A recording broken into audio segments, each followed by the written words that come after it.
చిన్న ప్రార్థన చేసుకుందామండి.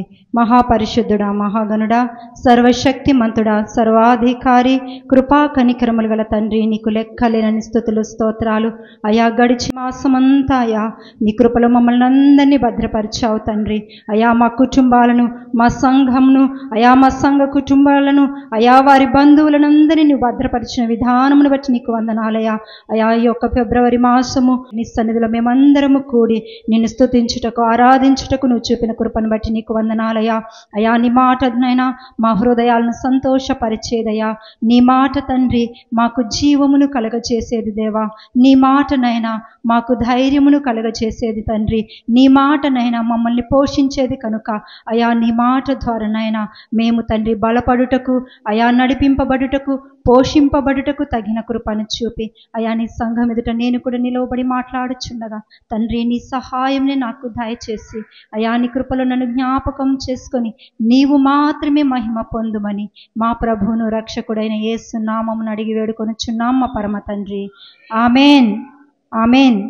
పాత్రుడు యేసయ్యా, స్తుతికి తనలు నీకెనయా, మహిమకు పాత్రుడు ఆయనయా. కీర్తియు ఘనతయు రాజునకే, స్తుతులకు పాత్రుడు యేసయ్యా, స్తుతికి తనలు నీకెనయా, మహిమకు పాత్రుడు ఆయనయా. కీర్తియు ఘనతయు రాజునకే, పాడిదా ప్రభు సన్నిధిలో, ఆడిదా ప్రభు సబుబులు. చిన్న బిడ్డను పోలినే, చిన్న బిడ్డను పోలినే, స్తుతి చెల్లించెద యేసయ్యా, మహిమకు పాత్రుడు యేసయ్యా, స్తుతి చెల్లించెద యేసయ్యా, మహిమకు పాత్రుడు యేసయ్యా. నిరతము పాడెద హల్లెలూయా, అల్ఫా ఒమేగయు నీవెనయా. పాడెదా ప్రభు సన్నిధిలో, ఆడెదా ప్రభు సబుబులు. చిన్న బిడ్డను పోలినే, చిన్న బిడ్డను పోలినే, సర్వోన్నతుడా యేసయ్యా, సత్య స్వరూపి యేసయ్యా, సర్వోన్నతుడా యేసయ్యా, సత్య స్వరూపి యేసయ్యా, సర్వాంతర్యామి ఆయనయా. దుర్గము కేడము నీవెనయా, పాడెదా ప్రభు సన్నిధిలో, ఆడెదా ప్రభు సబుబులు. చిన్న బిడ్డను పోలినే, చిన్న బిడ్డను పోలినే, స్తుతులకు పాత్రుడు యేసయ్యా, స్తుతికి తనలు నీకెనయా, స్తుతులకు పాత్రుడు యేసయ్యా, స్తుతికి తనలు నీకెనయా, మహిమకు పాత్రుడు ఆయనయా. కీర్తియు మహిమలు రాజునకే, పాడెదా ప్రభు సన్నిధిలో, ఆడెదా ప్రభు సబుబులు. చిన్న బిడ్డను పోలినే, చిన్న బిడ్డను పోలినే. హల్లెలూయా, హల్లెలూయా. యేసేన పరిహారి, ప్రియ యేసేన పరిహారి, నా జీవిత కాలమెల్లా ప్రియ యేసేన పరిహారి, నా జీవిత కాలమెల్లా ప్రియ యేసేన పరిహారి.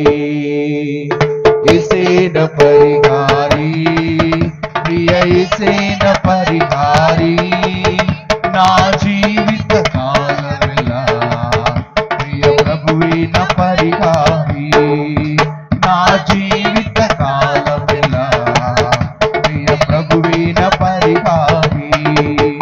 ఎన్ని కష్టాలు కలిగినను, నన్ను కృంగించే బాధలను, ఎన్ని కష్టాలు కలిగినను, నన్ను కృంగించే బాధలను, ఎన్ని నష్టాలు వాటిల్లినా ప్రియ ప్రభువేన పరిహారి, ఎన్ని నష్టాలు వాటిల్లినా ప్రియ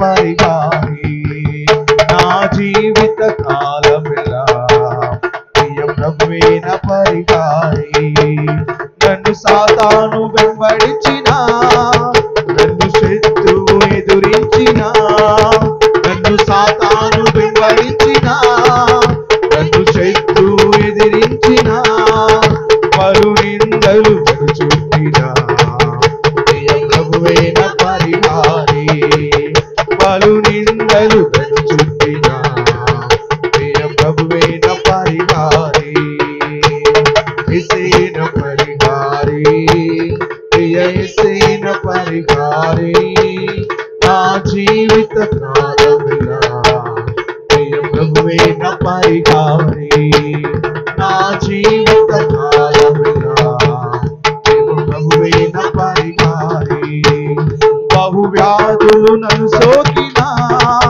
నాకు శాంతి కరువైనా బలు వ్యాధులు నన్ను సోకినా నాకు శాంతి కరువైనా నన్ను శోధకుడు శోధించినా ప్రియ ప్రభువేన పరిహారి నన్ను శోధకుడు శోధించినా ప్రియ ప్రభువేన పరిహారి యేసేన పరిహారి ప్రియ యేసేన పరిహారి నా జీవిత కాలమెల్లా ప్రియ ప్రభువేన పరిహారి నా జీవిత కాలమెల్లా ప్రియ ప్రభువేన పరిహారి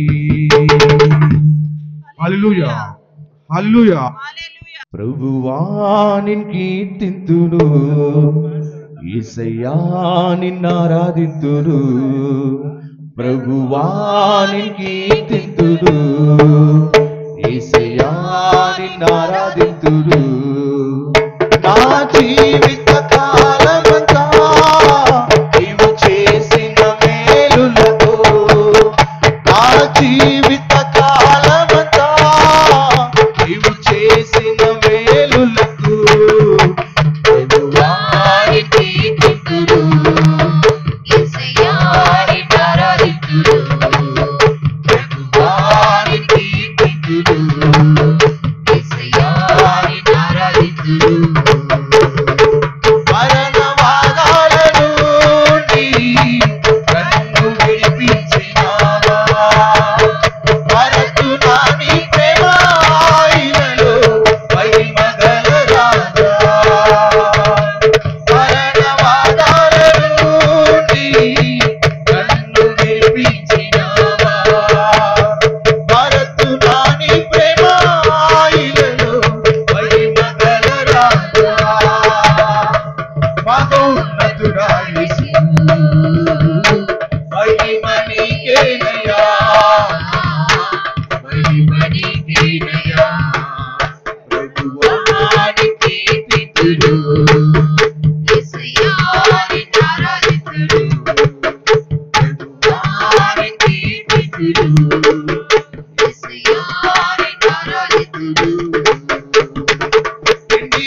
జీవిత కాలమంతా నీవు చేసిన మేలులకు, నా జీవిత కాలమంతా నీవు చేసిన మేలులకు ప్రభువాని కీర్తింతును, యేసయ్యాని ఆరాధింతును, ప్రభువాని కీర్తింతును, యేసయ్యాని ఆరాధింతును. హల్లెలూయా, హల్లెలూయా. దేవుడు తన కృపలో జ్ఞాపకం చేసుకుని ఫిబ్రవరి మాసంలోనికి మనందరినీ సజీవమైన లెక్కల చాటున భద్రపరిచి సజీవమైన లెక్కల్లో మనం కూడా ఉండటానికి దేవుడు ఎంతగానో కృప చూపాడు. అందుని బట్టి దేవునికి లెక్కలేనని స్తుతులు, స్తోత్రాలు. హల్లెలూయా, హల్లెలూయా.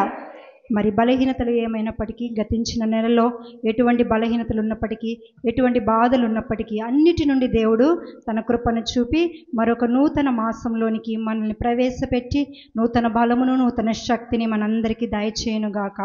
మరి ఈ దినం చదవడిన కీర్తన భాగము మూడవ వచనం చదువుదామండి. సైన్యములకు అధిపతివగు యెహోవా, నా రాజా, నా దేవా, నీ బలిపీఠమునొద్దనే పిచ్చుకలకు నివాసము దొరికెను, పిల్లలు పెట్టుటకు వాన కోవెలకు గూటి స్థలము దొరికెను. మరి 84వ కీర్తన అండి.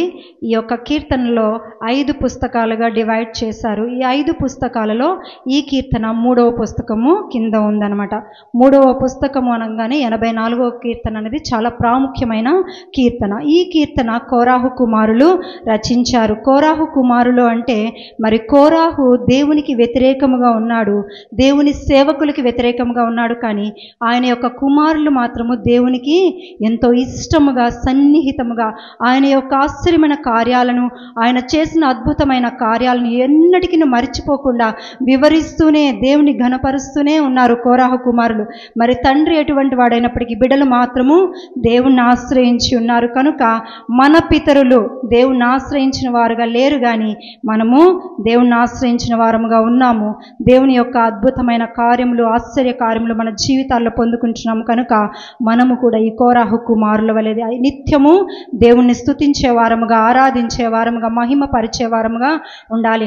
అనుదినము మన జీవితాల్లో దేవుడు చేస్తున్న మేళ్లను బట్టి ప్రతి క్షణము మనం నడుస్తున్న మార్గంలో ఎన్నో మనకు ఎదురవ్వచ్చు. వాటన్నిటి నుండి దేవుడు మనల్ని కాపాడుతూ, మనల్ని బలపరుస్తూ, అంటే కొన్ని మాటలు, సూటిపోటి మాటల ద్వారా కూడా నువ్వు విని బాధపడుతున్నా నిన్ను బలపరుస్తున్న దేవుడు, ఇలాంటివి అనేకమైనవి ఉంటాయి. కనుక వాటన్నిటి నుండి దేవుడు మనల్ని నడిపిస్తున్నందుకు దేవుని మనము కూడా నిత్యము స్తుతించే వారముగా ఉండాలి. మరి కోరాహు కుమారులు రచించిన ఈ కీర్తనలో సైన్యములకు అధిపతివగు యెహోవా, నీ నివాసములు ఎంత రమ్యములు.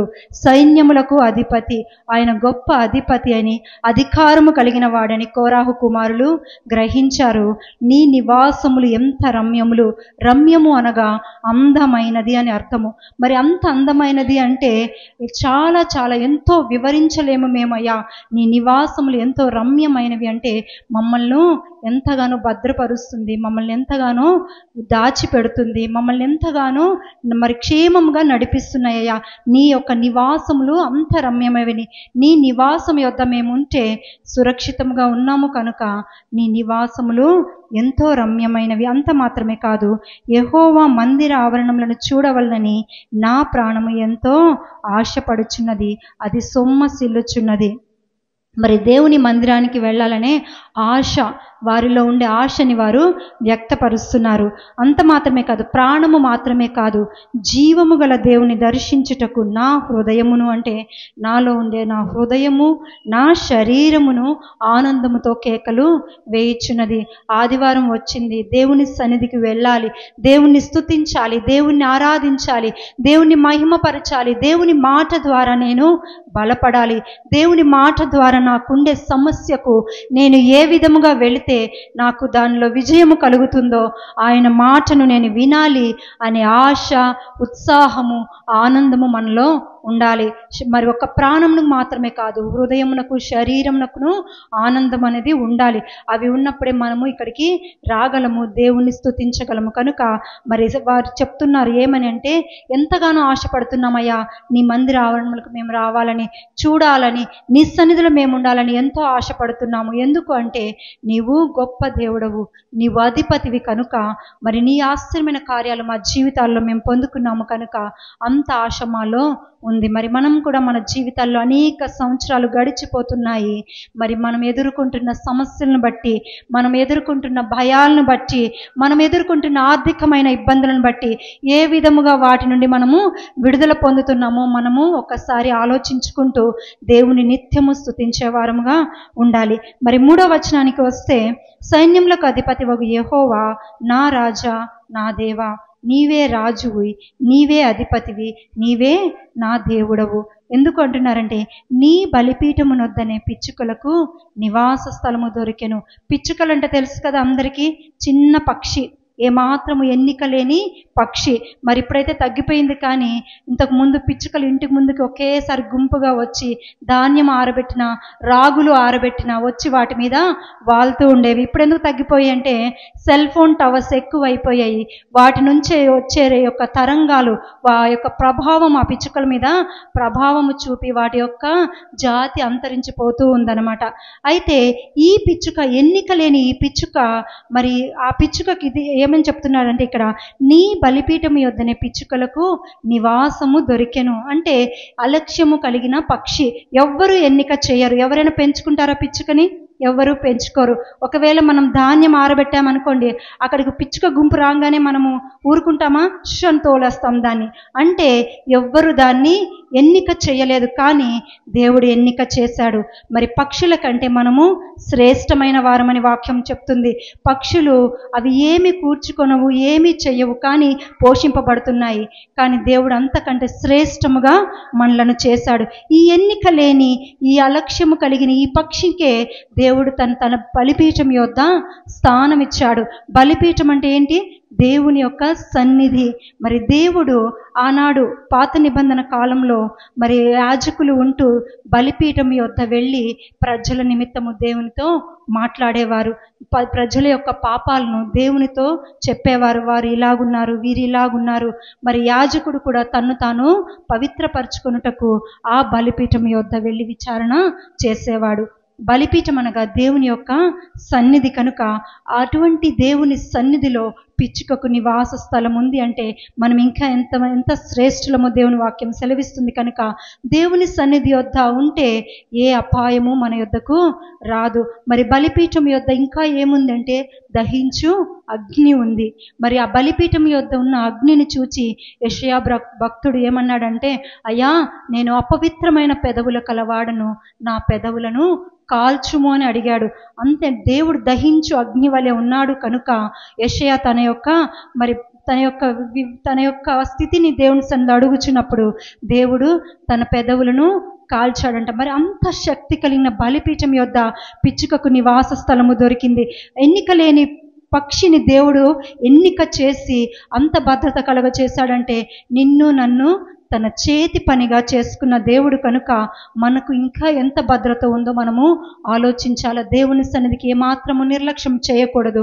దేవుని సన్నిధిని ఏమాత్రము మనము వెనక పెట్టి మన పనుల కోసం ముందుకి వెళ్ళకూడదు. దేవునికి ఇచ్చే స్థానమును మొదటగా దేవునికే ఇవ్వాలి. ఆదివారం దేవుని ఆరాధించాలి, దేవుని స్తుతించాలి, దేవుని మహిమపరచాలి. ఆయన మాట ద్వారా నువ్వు నేను బలమును పొందుకోవాలి. ఒకవేళ శక్తిహీనత కలిగిన వారముగా ఈరోజు దేవుని సన్నిధికి వస్తే, అయ్యా ఉదయం నుంచి ఎంతో బలహీనముగా ఉన్నాను నేను, కానీ నేను వెళ్తున్నప్పుడు నీ మాట ద్వారా నేను బలపరచబడాలి. అయ్యా ఎంతో భయముతో వచ్చాను, గడిచిన వారమంతా ఉండే సమస్యను బట్టి ఎంతో విచారంతో వచ్చాను, నీవు నన్ను ధైర్యపరిచే దేవుడవు కనుక నీ మాట ద్వారా నేను ధైర్యపడుతూ ముందుకి సాగాలని దేవుని సన్నిధిలో మనం అడిగినప్పుడు దేవుడు మనల్ని కంపల్సరిగా తప్పకుండా ధైర్యపరిచే దేవుడు, బలపరిచే దేవుడు, మనల్ని భద్రము చేసే దేవుడు. ఈ పిచ్చుకకు బలిపీఠం యొద్ద నివాసము దొరికింది. దేవుడు ప్రతి ఒక్క జీవిని సృష్టించి వాటి యొక్క వాటి పరిస్థితులను బట్టి అన్నిటినీ వాటికి సిద్ధపరిచాడు. కనుక అంతకంటే శ్రేష్ఠులముగా ఉన్నాము కనుక మనకు ఇంకా దేవుడు ప్రతిదీ మన కొరకు సిద్ధపరిచాడు. కనుక దేవుని సన్నిధిని మాత్రము నిర్లక్ష్యం చేయకూడదు. అంత మాత్రమే కాదు, పిల్లలు పెట్టుటకు వానకోవెలకు గూటి స్థలము దొరికెను. వానకోవెల అంటే మరి విరివిరామంగా ఏ మాత్రము రెస్ట్ లేకుండా తిరిగే పక్షి. అది కూడా ఎన్నికైన పక్షి కాదు వానకోవెల కూడా. మరి వానకోవెలని ఎవరు పెంచుకోరు. అది పెట్ బర్డ్ కూడా కాదు, పెంచుకునే పక్షి కూడా కాదు. అది అక్కడే కనిపించినట్టు ఉంటుంది, ఎక్కడికో వెళ్ళిపోతుంది. తన బిడ్డలకు ఆహారము గాల్లోనే తినిపిస్తుందంట. అది అంత ఫాస్ట్గా వెళ్ళిపోతూ ఉంటుంది. అది ఎగురుతున్నప్పుడు ఎక్కడైనా ఆగాలి అనే ఆలోచన తనకు ఉండదంట. తన ప్రయాస ఎక్కడికో గమ్యము ఎరుగని దిశకు అలా ప్రయాణిస్తూనే ఉంటుందంట వానకోవెల. మరి అటువంటి వానకోవెలకు పిల్లలు పెట్టడానికి గూటి స్థలము దేవుడు సిద్ధపరిచాడంట. పిల్లలు పెట్టుటకు వానకోవెలకు గూటి స్థలము దొరికింది. ఆ బలిపీఠం యొద్దనే, దేవుని సన్నిధి యొద్దనే వానకోవెల పిల్లలు పెట్టడానికి గూటి స్థలము దొరికింది. తన గూడి కట్టుకోదంట. తన బిడ్డల్ని పోషించాలన్నా, ఏమైనా పట్టుకొని తన బిడ్డలకి తినిపించాలన్నా గాలిలో ఎగురుతూనే తినిపిస్తుందంట. మరి అదేమో ఆ పక్షికి రెస్ట్ అనేది లేదు, విశ్రాంతి అనేది లేదు. విరివిరామంగా గమ్యం ఎక్కడన్నా తెలియకుండానే పరుగు తీస్తూనే ఉంటుందంట. 1400 కిలోమీటర్లు అలా ప్రయాణిస్తూనే ఉంటుందంట. అంత విరివిరామంగా ఏమాత్రము రెస్ట్ని కోరుకోకుండా అది అలా ప్రయాణిస్తుండే ఆ పక్షికి కూడా తన బిడ్డలకు పిల్లలు పెట్టడానికి గూటి స్థలము దొరికిందంట. మరి వీటన్నిటికీ దొరికినప్పుడు దేవుడు మనల్ని ఎంతో ఇష్టముగా చేసుకున్న దేవుడు, తన కుడి చేతితో మనల్ని చేసిన దేవుడు, తన కుడి చేతిని మనకు తోడుగా ఉండటానికి ఇష్టపడిన, తన చేతిని మనకి ఇవ్వడానికి ఇష్టపడిన దేవుడు. కనుక మరి తన చేతి పనిగా ఉన్న మనము దేవునికి ఎంత ఇష్టముగా ఉన్నాము, ఎంత విధేయత కలిగి ఉన్నాము. అవిధేయత ఇంకా ఏమైనా నాలో ఉందా దేవా, నన్ను క్షమించు.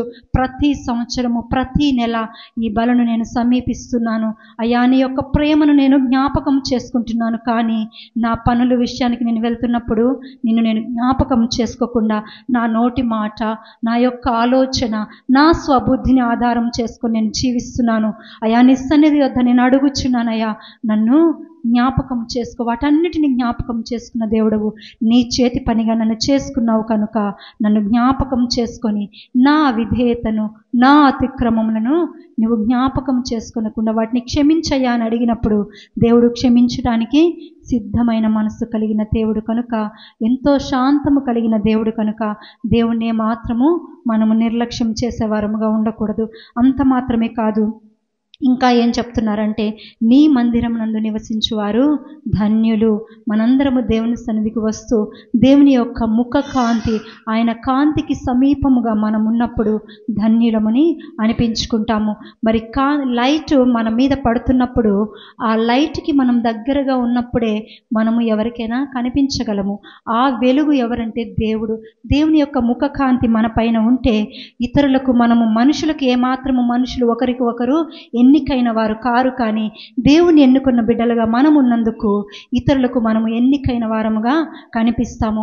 అటువంటి దృష్టి దేవుడు వారికి కలగ చేస్తాడు. కనుక దేవుని కాంతికి మనము సమీపముగా ఉన్నప్పుడు ఆయన ముఖ కాంతి మన పైన ప్రకాశింపచేస్తుంది. కనుక మనము ఒకవేళ మన యొక్క స్థితిగతులను బట్టి, ఆర్థికమైన ఇబ్బందులను బట్టి, మనకుండే పరిస్థితులను బట్టి ఎదుటి వారికి మనము ఎన్నికైన వారము కాకపోవచ్చు, కానీ మనం దేవుని ఆశ్రయించి దేవుడు మనల్ని ఎన్నుకున్నాడు, మనల్ని రక్షించాడు. తన బిడ్డలుగా జీవించడానికి మనకు ప్రతి దినము పొడిగిస్తూనే ఉన్నాడు. సంవత్సరాలు పొడిగిస్తూనే ఉన్నారు. మరి ముందు వెళ్ళిపోయిన వారు పాపులని కాదు, ఉన్నవారము గొప్పవారమని కాదు, కానీ దేవుడు తన కృపను మన పట్ల వెల్లడిపరుస్తూనే ఉన్నాడు. కనుక దేవునికి విధేయులముగా ఆయన మందిరమందు నివసించే వారముగా మనం ఉంటే ధన్యులమని దేవుడు మనకు ఒక మంచి పేరును ఇస్తాడు. అంత మాత్రమే కాదు, వారు నిత్యము నిన్ను స్తుతిస్తారు. దేవుని సన్నిధిలో మనం ఉంటూ ఆయన యొక్క మేలులను, ఆయన ఆశ్చర్య కార్యాలను మన జీవితాల్లో జరిగిస్తున్నప్పుడు, మనము దేవుని సన్నిధికి సమీపముగా జీవిస్తున్నప్పుడు ఆయన నిత్యము నిత్యము మనము స్తుతించే వారముగా ఉంటాము. ఎక్కడైనా ఒక సందర్భంలో నువ్వు మాట్లాడాల్సి వస్తే నువ్వు దేవుణ్ణి అడుగు, అయ్యా ఇక్కడ నా స్వబుద్ధి పని చేయకూడదయ్యా, నేను దాన్ని ఆధారం చేసుకొనకూడదు, నీ ఆలోచన నాకు కలగచేయి. నాకు టెన్షన్ వస్తుంది, ఏం మాట్లాడాలో అర్థం కావట్లేదు, కానీ అయ్యా నీ ఆలోచన నాకు కలగచేయి. ఈ పరిస్థితుల్లో నేను ఏ విధముగా మాట్లాడితే నాకు మేలుకరమో ఆ విధముగా నేను మాట్లాడటానికి నీవు నాకు సహాయము చేయని దేవుని సన్నిధిలో మనం అడిగితే దేవుడు సహాయము చేసేవాడు. నీ వలన బలమునందు మనుషులు ధన్యులు, యాత్ర చేయు మార్గములు వారికి అతి ప్రియములు. మరి దేవుని బలాన్ని మనం పొందుకుంటే మన జీవిత కాలంలో మనం జీవిస్తున్న సంవత్సరములన్నీ ఎంతగానో మనకు ప్రియములుగా ఉంటాయి, అంటే ఇష్టముగా ఉంటుంది. మన జీవితం మనకు విసుగుగా ఉండదు. ఎప్పుడు అంటే మరి దేవుని బలాన్ని మనం పొందుకొని దేవుని ఆశ్రయించే వారముగా మనం ఉన్నప్పుడు, దేవుని సన్నిధికి రావడానికి మనం ఇష్టము కలిగి దేవునికి ఇచ్చే సమయాన్ని మనం ఇచ్చే వారముగా ఉన్నప్పుడు, అప్పుడు దేవుడు ఏం చెప్తున్నాడంటే యాత్ర చేయు మార్గములు వారికి అతి ప్రియములు. వారి జీవితం యొక్క సంవత్సరములు గడుచుతున్న కొద్దీ వారికి ఎంతో ప్రీతిగా ఉంటుందంట, ఇష్టముగా ఉంటుందంట, ఎంతో మంచిగా అనిపిస్తుందంట, ఎంత బాగుంది అనిపిస్తుంది. ఎప్పుడు అంటే దేవునికి నీవు మొదటగా స్థానం ఇచ్చినప్పుడు, దేవుని నువ్వు స్తుతించినప్పుడు, దేవుని నిన్ను ఆరాధించినప్పుడు, అన్నిటికంటే నిన్ను ఎంతో శ్రేష్టముగా ఉన్నతముగా తయారు చేసిన దేవుణ్ణి నీవు ఘనపరిచినప్పుడు నీ జీవిత సంవత్సరములన్నీ ఎంతో మేలుకరముగా ఇష్టముగా ఉంటుందంట. అంత మాత్రమే కాదు, ఇంకా 10వ అధ్యాయంలో అంటున్నాడు, నీ ఆవరణంలో ఒక్క దినము గడుపుట 1000 దినముల కంటే శ్రేష్టము.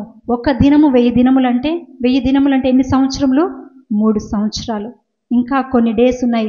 1000 సంవత్సరాల తర్వాత ఇంకా కొన్ని రోజులు కలుస్తున్నాయి, అక్కడ ఇంకా చిల్లరగా కొన్ని రోజులు ఉన్నాయి. ఒక్కరోజు నువ్వు దేవుని సన్నిధిలో గడిపితే 3 సంవత్సరాల ఆయుష్ నువ్వు పొందుకుంటావు. ఎప్పుడు అంటే నీవు దేవుని మొదటగా స్థానం ఇచ్చి దేవుణ్ణి మాత్రమే ఘనపరుస్తూ ఆయన మాట ద్వారా నువ్వు జీవిస్తున్నప్పుడు, ఆయన మాట ద్వారా నువ్వు బలపడుతున్నప్పుడు, ఆయన మాట ద్వారా నువ్వు పోషింపబడుతున్నప్పుడు, ఆయన్ని స్తుతిస్తున్నప్పుడు, నిత్యము నువ్వు స్తుతిస్తున్నప్పుడు, ఒక్క దినము నువ్వు దేవుని సన్నిధిలో గడిపితే 3 సంవత్సరాలు గడిపినంత సమయం అంట. మరి ఇలా నువ్వు రోజు గడుపుతున్న కొద్దీ నీ ఆయుష్ ఇంకా చక్కగా ఆరోగ్యముగా ఇంకా బలముగా ఉంటుంది. మరి వయసు పెరిగిపోయింది, నేను నా వయసులో ఏమి చేయలేను అని అనుకోకూడదు. నిత్యము యవ్వనముగా ఉన్నట్టు బలము కలిగి దేవుని యొక్క బలమును మనం పొందుకుంటే నిత్యము యవ్వనముగానే ఉండగలము దేవుని సన్నిధిలో. దేవుని సన్నిధి బలహీనములుగా ముసలివారముగా అయిపోలేము. కనుక ఒక్క దినము నీ ఆవరణంలో గడుపుట 1000 దినముల కంటే శ్రేష్టము. కనుక అంత గొప్ప బలాన్ని మరి ఒక దినము నువ్వు పనికి వెళ్తున్నావు, నీ పనికి వెళ్ళిపోవాలి, 6 గంటలు లేకపోతే 7 గంటలు లేకపోతే 9 గంటలు నీ పని ఉండొచ్చు, కానీ దేవుని సన్నిధిలో 1 గంట నువ్వు ప్రయాసపడి దేవుని సన్నిధిలో 1 గంట నువ్వు దేవుని సన్నిధిలో విజ్ఞాపన చేసి వెళ్తే మరి నీ పని కూడా ఎంతో సులువుగా అయిపోతుంది. ఆ పనిలో నీకు చికాకు ఉండదు, ఆ పనిలో నీకు ఇబ్బంది ఉండదు, ఆ పనిలో నీ చుట్టూ ఉండే మనుషుల వల్ల ఎటువంటి సమస్య ఉండదు, ఏ మాట నీకు రాదు. కనుక మరి దేవుని సన్నిధిలో నీ పనికి వెళ్లే ముందు 1 గంట దేవుని సన్నిధిలో నువ్వు గడపగలిగితే మరి ఎంతో ఆశ్చర్యమైన కార్యాలు మీ జీవితాల్లో మీరు పొందగలరు. ఆ అనుభవాన్ని నేను కూడా అనుభవిస్తున్నాను కాబట్టే మీకు చెప్పగలుగుతున్నాను. అంత మాత్రమే కాదు, 11వ వచనంలో దేవుడైన యెహోవా సూర్యుడును కేడుమునై ఉన్నాడు. సూర్యుడు అంటే వెలుగునై ఉన్నాడు, కేడుము అంటే మనకు ఒక చాటుగా దాచే దేవుడుగా భద్రపరిచేవాడుగా మనకున్నాడు. మరి అంత మాత్రమే కాదు, ఇంకా ఏం చెప్తున్నాడంటే యెహోవా కృపయు ఘనతయు అనుగ్రహించును. కృపను ఘనతను కూడా దేవుడు మనల్ని అనుగ్రహిస్తాడు. యథార్థంగా ప్రవర్తించే వారికి ఆయన ఏ మేలు చేయక మానడు. హల్లెలూయా, హల్లెలూయా. మరి నీవు దేవుని సన్నిధిలో యథార్థముగా ప్రవర్తించినప్పుడు, దేవునికి మరి ఆరాధిస్తున్నావు, స్తుతిస్తున్నావు, ఆ యొక్క స్తుతి ఆరాధన దేవునికి యథార్థముగా ఉన్నప్పుడు, ఆయన నిజంగా నీవు ఆరాధించే బిడ్డగా ఉన్నప్పుడు నీకు ఏ మేలు కూడా మరి చెయ్యక మానడు. మరి మేలు చేసే దేవుడు మన దేవుడు కనుక మేలును చేయక ఏమాత్రము మానడు, విడిచిపెట్టడు. ఒకవేళ నీవు అయ్యా నాకు మేలులు ఏమి నేను పొందుకోలేకపోతున్నాను అంటే నీవు దేవుని సన్నిధిని, దేవుని కాంతిని నువ్వు చూడటం లేదనే అర్థం. ఎందుకు అంటే ఇంతవరకు చేసినవని నీవు మర్చిపోయి ఇప్పుడున్న సమస్యను బట్టి మాత్రమే నీవు విచారిస్తున్నావు. ఎన్నో భయంకరమైన ప్రమాదాల నుంచి నిన్ను రక్షించిన దేవుడు, ఎన్నో బలహీనతల నుంచి నిన్ను రక్షించిన దేవుడు, ఎన్నో అనారోగ్యాల నుంచి నీకు ఆరోగ్యం ఇచ్చిన దేవుడు. కనుక ఇప్పుడు ఉండే నీ సమస్యను బట్టి దేవుడు నాకు మేలు చేయలేదని నీవు అనుకొనవద్దు. నీవు నిందిస్తున్నట్టే దేవుణ్ణి అలా అనుకుంటే కనుక అలా అనుకొనవద్దు. యథార్థంగా ప్రవర్తించే వారికి ఆయన ఏ మేలు చేయక మానని దేవుడు కనుక, మేలు చేసే దేవుడు కనుక మనము యథార్థముగా ఉండాలి. అంత మాత్రమే కాదు, సైన్యములకు అధిపతి వగు యెహోవా నీ యందు నమ్మిక ఉంచువారు ధన్యులు. మరి ఆయన యందు నమ్మిక ఉంచి మనము ఆయన ఆరాధించే వారముగా ఉన్నప్పుడు ధన్యులమని పిలుచుకుంటాము. ఒక చిన్న మాట చెప్పి నేను ముగిస్తాను. లూకా సువార్త 13వ అధ్యాయంలో లూకాసు వార్త 13వ అధ్యాయంలో ఒక మాట ఉందన్నమాట, ఒక స్త్రీ ఉందన్నమాట. లూకాసు వార్త 13వ అధ్యాయము. ఈ మాట మీకు ఎందుకు నేను చెప్పాలని ఆశపడుతున్నానంటే, మనకుండే బలహీనతలను బట్టి మనకు మంచి ఎక్స్క్యూజ్ దొరుకుతుంది అక్కడి నుంచి తప్పించుకోవడానికి, ఎస్కేప్ అవ్వడానికి. ఏదైనా ఒక పని చేయాలంటే, ఎస్పెషల్లీ దేవుని పని చేయాలంటే చాలా మనకి మంచి అవకాశం ఉంటే, ఏదైనా బలహీనత ఉంటే వారమంతా కష్టపడతాము, వారమంతా ప్రయాసపడతాము. ఏ బలహీనత ఉన్నా శరీరం యొక్క బలహీనత గురించి మనం ఆలోచించము, కానీ ఆదివారం మాత్రం ఆలోచిస్తాం. ఏమని అంటే, ఆదివారం రెస్ట్ తీసుకోవాలి. వారమంతా పనిచేశాను, చాలా నీరసంగా ఉంది, చాలా బలహీనంగా ఉంది, నడవలేకపోతున్నాను, ఈరోజు నేను రెస్ట్ తీసుకుంటాననే ఆలోచన మనిషికి వస్తుంది. ఆదివారం అనేది రెస్ట్ తీసుకోవటానికి కాదు. అందుకు ఈ మాట నేను మీకు తెలియజేయాలని ఆశపడుచున్నాను. 13వ అధ్యాయము 10వ వచనంలో, విశ్రాంతి దినమున ఆయన ఒక సమాజ మందిరంలోనికి బోధించుచున్నప్పుడు 18 ఏండ్ల నుండి బలహీనము పరచు దెయ్యము పట్టిన ఒక స్త్రీ అచ్చట నుండెను. ఎన్ని సంవత్సరాల నుంచి? 18 సంవత్సరాల నుంచి. మరి 18 సంవత్సరాల నుంచి దెయ్యము పట్టిన ఒక స్త్రీ ఎక్కడుందంట? దేవుని సన్నిధిలో ఉంది, సమాజ మందిరంలో. ఆనాడు సమాజ మందిరాలు ఉండేవి. దేవుడు ఆ సమాజ మందిరాలకు వెళ్ళి బోధిస్తూ ఉండేవాడు. మరి వారమంతా నీ బలహీనతను నీవేమాత్రము గుర్తించకుండా, నీకుండే మరి ఒకవేళ భయం ఉంటే భయాన్ని కూడా నువ్వు గుర్తించకుండా నీ పనిలో ఎంతగానో కొనసాగావు. సోమవారం నుంచి శనివారం వరకు నీ పని చక్కగా చేసుకున్నావు. ఆదివారం వచ్చేసరికి ఏమైంది? రెస్ట్ కావాలి నీ శరీరానికి. నీ కోసం నువ్వు ప్రయాసపడ్డావు, కానీ దేవుని వరకు వచ్చేసరికి, దేవుని సన్నిధికి వెళ్ళాలనేసరికి నీ శరీరానికి మరి విశ్రాంతి కావాలనే ఆలోచన నీకు వచ్చింది. కానీ ఈ స్త్రీ 18 సంవత్సరాల నుంచి దెయ్యము పట్టిన స్త్రీ దేవుని సన్నిధిలోనే ఉంది. 18 సంవత్సరాల నుంచి దెయ్యం పట్టిన ఆమె స్థితి ఇంకా ఎలా ఉంది అంటే, మరి ఇంకా కింద చూసినప్పుడు ఆమె నడుము వంగిపోయి ఎంత మాత్రమును చక్కగా నిలవబడలేకుండెను. నడుమంతా వంగిపోయిందంట. ఒక మామ వచ్చేవారు ఇక్కడి చర్చికి. నేను వచ్చి పెళ్ళైన కొత్తలో నేను ఇక్కడికి వచ్చినప్పుడు సుశీలక్క వాళ్ళ అమ్మగారు, నేను ఆమె చూసినప్పుడు అనుకునేదాన్ని ఎక్కడి నుంచో వస్తుంది, చాలా మంచి విశ్వాసురాలని అత్తమ్మ నాకు చెప్తూ ఉండేది. ఆమెను చూసినప్పుడు ఈ వాక్యం నేను విన్నప్పుడు నాకు ఆమె గుర్తొచ్చిందనమాట. ఎందుకు అంటే ఆమె నడుము వంగిపోయి మరి అసలు ఎవరిని చూడలేదు, తల కూడా పైకెత్తలేదు. మరి నడుము ఇలా వంగిపోయినప్పుడు ఎవరైనా పైన ఉన్న వాళ్ళని చూడగలమా? చూడలేము. కానీ ఈ స్త్రీ తన స్థితి ఎంత భయంకరంగా ఉన్న దేవుణ్ణి చూచింది. ఎక్కడ అంటే దేవుని సన్నిధికి వచ్చింది. తన బలహీనత దేవుని సన్నిధిలో మాత్రమే బలపడుతుంది. ఆ బలహీనత పోవటానికి దేవుని సన్నిధి మాత్రమే సరైనదని గుర్తించి ఆ నడుము వంగిపోయిన స్థితిలో కూడా దేవుని సన్నిధికి వచ్చి దేవుని చూడగలిగింది. ఆశ్చర్య కార్యాలు చేసే దేవుడు మరి ఉన్నాడు. ఆయన బోధిస్తున్నాడు. ఆయన అక్కడికి వచ్చి ఆ రోజు బోధిస్తాడని ఆమె ఏమాత్రము ఎక్స్పెక్ట్ చేసి ఉండకపోవచ్చు. ఎందుకు అంటే సమాజ మందిరాల్లో అనేక సమాజ మందిరాలకి దేవుడు వెళ్ళి బోధిస్తూ ఉండేవాడు.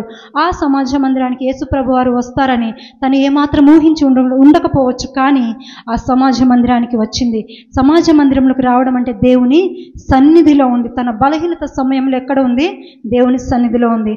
మరి నీవు బలహీనతగా ఉన్నప్పుడు, నీ పనిలో నీకు విసుగు ఎక్కువైనప్పుడు ఆదివారం నువ్వు ఎక్కడ ఉంటున్నావు?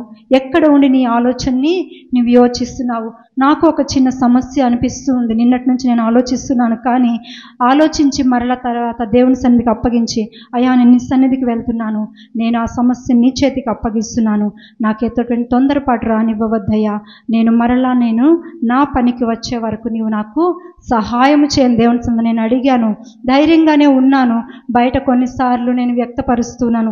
అప్పుడు కూడా మళ్ళీ దేవుణ్ణి అడుగుతున్నాను, అయ్యా నేను దాన్ని బట్టి విచారణ చేయవద్దయ్యా, నీ సన్నిధికి వెళ్తున్నాను, నీవు నాకు సహాయం చేసే దేవుడు అని దేవుని సన్నిధిలో నేను అడుగుతూనే ఉన్నాను. అది ఎంత చిన్న సమస్య అయినప్పటికీ పర్వాలేదు, కానీ దేవుని సన్నిధిలో మనము ఉండాలి. ఈ యొక్క స్త్రీ 18 సంవత్సరాల నుంచి దెయ్యము పట్టి, మరి దెయ్యం పడితే రకరకాలుగా ఉంటారు. వారి యొక్క స్థితి సరిగ్గా ఉండదు, వారి మతి సరిగా ఉండదు, మానసికముగా వారు సరిగా ఉండరు. వారు ఏం చేస్తున్నారో, ఏం మాట్లాడుతున్నారో, ఏం పట్టుకుంటున్నారో వారికి తెలియదు. అటువంటి స్థితిలో వారు ఉంటారు. మరి అటువంటి స్థితిలో ఉన్న స్త్రీ ఇంకా ఏమైందంటే నడుము పూర్తిగా వంగిపోయి ఎవరున్నారో కూడా చూడలేదు, తన ముందు వచ్చి ఎవరు నిలబడ్డారో కూడా చూడలేదు. కానీ అటువంటి స్థితిలో ఉన్న ఆ స్త్రీ ఆ యొక్క సమాజ మందిరంలో ఉంది. అదే రోజు దేవుడు ఆ సమాజ మందిరానికి వెళ్ళి బోధిస్తున్నప్పుడు ఆమెను గుర్తించాడు దేవుడు. ఈ బిడ్డ ఇంత బలహీనతతో నా సన్నిధికి వచ్చింది, నా మాటలు వింటుంది కనుక ఈమెను నేను ముట్టాల, స్వస్థపరచాలి అని దేవునికి ఆలోచన కలిగింది. కనుక ప్రియమైన సంఘమా, వారమంతా కష్టపడుతున్నప్పుడు ఏది మనకు ఇది ఇబ్బంది అనిపించదు, కానీ దేవుని సన్నిధికి వెళ్తున్నప్పుడు అనేకమైన సమస్యలు మనకు ఎదురవుతాయి. ఈరోజు బట్టలు ఉతకాలి, వారమంతా పని చేశాను, ఇల్లు క్లీన్ చేసుకోవాలి, వారమంతా పనిలోనే ఉన్నాను, ఈరోజు కొద్దిగా రెస్ట్ తీసుకొని చక్కగా తిని పడుకొని లేచి మన చుట్టూ ఉండేవారితో ఏదో ఒక మాట మాట్లాడాలి అనే ఆలోచన వద్దు. దేవుని సమయాన్ని దేవునికి ఇవ్వండి. దేవుడు అప్పుడు మనల్ని జ్ఞాపకం చేసుకుంటాడు.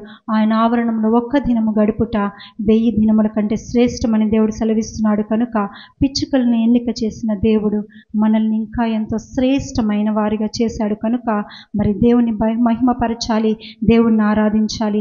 నీ బలహీనతలో, నీ భయాలను బట్టి, నీకుండే సమస్యలను బట్టి దేవుని సన్నిధిని ఏమాత్రము నిర్లక్ష్యం చేయక, మరి ప్రతి నెల బలలో సమీపిస్తున్నప్పుడు ఆయన ప్రేమను జ్ఞాపకం చేసుకొని, ఆయన ప్రేమను మాత్రమే మనము జ్ఞాపకం చేసుకోవాలి. ఎందుకంటే గిఫ్ట్ ఎవరు మనం పొందుకోవడానికి అర్హులము కాము, కానీ ఆ సమయంలో దేవుడు తన యుక్త వయసులో తన ప్రాణమును సిలువలో అప్పగించి, మరణానికి తన ప్రాణాన్ని అప్పగించి మనల్ని రక్షించాలని. యవ్వన కాలంలో ఎవరైనా బలి అవ్వాలనుకుంటారా? ఎవ్వరు అనుకోరు. ఏవైనా యాక్సిడెంట్స్ జరుగుతున్నప్పుడు, యవ్వన బిడ్డలు చనిపోయినప్పుడు ఎంతో బాధపడతారు. కానీ దేవుడు తన యవ్వన కాలంలో మనల్ని రక్షించాలని తన రక్తాన్ని ధారపోశాడు. నీ హృదయాన్ని దేవుని చేతికి అప్పగించయ్యా, నా హృదయాన్ని శుద్ధీకరించు, నేను అసమాధానముగా ఉన్నాను, సమాధానపడి బిడ్డగా నేను ఉండడానికి నీ కృపను చూపు. నా ఆలోచన సరిగా లేదు, నా ఆలోచన సరిగా చేయయ్యా. నీ బలను నేను సమీపిస్తున్నాను, తీసుకుంటున్నప్పుడు చెప్తున్నాను నా పెదవులతో, కానీ బయటికి వెళ్ళాక నా బుద్ధి అలాగే ఉంటుంది. కానీ అయ్యా నువ్వు జ్ఞాపకం చేసుకో, నీకు సమస్తము సాధ్యము కనుక నన్ను శుద్ధీకరించు అని మనం దేవుని సన్నిధిలో అడిగినప్పుడు దేవుడు మనల్ని శుద్ధీకరించే దేవుడు. ఆయన ప్రేమను ఏమాత్రము మర్చిపోకుండా దేవుని మాత్రమే మనము నిత్యము స్తుతించే వారముగా ఉండాలని మీకు తెలియజేస్తున్నాను. ఈ చిన్ని మాటలు దేవుడు దీవించును గాక. ఆమేన్. పరిశుద్ధుడైన మా పరమ తండ్రి, నీ పరిశుద్ధ పాదములకు అనేక వందనాలు, స్తుతులు చెల్లిస్తున్నా. నాయనా, నీ బిడ్డలు నీ సన్నిధికి వచ్చి ఉన్నారు. వచ్చిన ప్రతి కుటుంబాన్ని మీరు జ్ఞాపకం చేసుకునండి. నాయనా, మాకు ఏ సమస్య ఉన్నా మాలో మేము దిగమింగుకోవటం కాదు, కానీ నీ సన్నిధికి వచ్చి నీ సన్నిధిలో మేము మొరపెట్టుకోవాలి. మా ప్రభువా, ఇదిగో నీ బిడ్డలకి ఏ సమస్యలు ఉన్నాయో నాయన, వారిలోనే వారు బాధపడుతూ ఉన్నారు. వారి సమస్యలు తీర్చుకుని నాయన సంతోషముతో నీ సన్నిధిలో గడపటానికి నీ కృపాన్ని గ్రహించండి. విత్తబడిన వాక్యం ప్రతి వారి హృదయంలో ఫలింప చేయమని మనం చేస్తున్నాం. నీ ఫిబ్రవరి మాసం అంతా కూడా మాకు దీవెనకరముగా నడిపించండి. ఏ శోధనలు నాయన ఎవరికి సంభవించకుండా కాపాడండి. ఏ అనారోగ్యాలు నాయన వెంటాడకుండా కాపాడండి. సాతాను పీడింపులు, సాతాను శోధనలు, సాతాను వ్యాధులు వాటన్నిటి నుండి విడిపించి ప్రతి బిడ్డపై నీ హస్తము చాపండి. నాయనా నీ కంచి వేయండి, మీ కాపుదల దయచేయమని మనం చేస్తున్నాం. నీ సన్నిధిలో సమర్పింపబడిన కానుకలను నాయనా దీవించండి. మా ప్రభువా, ఎవరెవరు గుప్పిడి ఎంత గుప్పిడి విప్పారో అది నీవు ఎరుగుతూ నాయన. ప్రతి బిడ్డను మీరు ఆశీర్వదించి 30 60 100 ప్రతిఫలము వారికి దయచేయండి. ఈ ఫిబ్రవరి మాసం అంతా కూడా ఒక్కొక్కరిని పోషించి ఆదరించమని మనం చేస్తున్నాం. కూడుకులో మీరు ఆధిపత్యం వహించి నజరేయుడైన యేసయ్య నామములో వేడుకొనుచున్నాను తండ్రి, ఆమేన్.